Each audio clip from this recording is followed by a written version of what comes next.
শোভামণি দত্ত তামুলীৰ কবিতা ঘৰলৈ গৈ মই শৈশৱক বিচাৰিম। আবৃত্তি অপৰাজিতা শৰ্মা। এইবাৰ ঘৰলৈ মই অকলেই যাম। মানুহজনক তিনঠেঙীয়া স্কুলৰ কাষতে নমাই ঘূৰি আহিবলৈ ক'ম। কোনোবাই দেখক বা নেদেখক স্কুলৰ বাৰাণ্ডাতেই বহিম। ঘৰলৈনো কিমান বাট? 2 কিলোমিটাৰহে, খোজেৰেই পাৰিম। পকা ৰাস্তা হ'লেও মই মেখেলাখন কোচাই ল'ম আগৰ দৰে, একাঠো বোকা বোকা লগাকৈ। হাবিখনৰ কাষেৰেই আহিম, মনৰ হেঁপাহেৰে কপৌ শালিকা ফুলবোৰ চাম। ভাগৰ লাগিলে আমাৰ ছটিয়নাজোপাৰ তলতে জিৰণি ল'ম।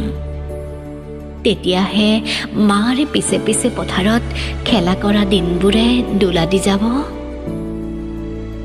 গৈয়েই পদূলিৰ পৰা চিঞৰিম, মা মোৰ ভোক লাগিছে, ভাত দে বুলি।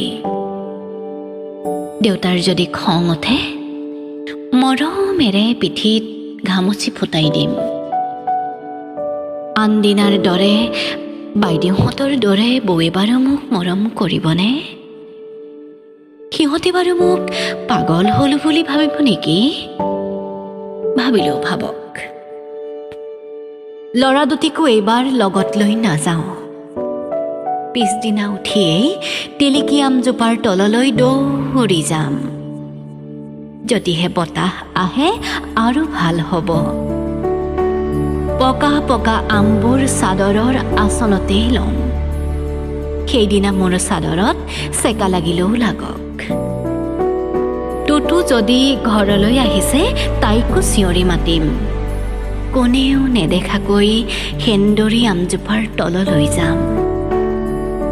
দুয়োজনীয়ে ওচৰা ওচৰিকৈ বহি পকা আমৰ গুটিবোৰ চুপি চুপি মনৰ হেঁপাহেৰে শৈশৱৰ কথা পাতিম, কেৱল শৈশৱৰ।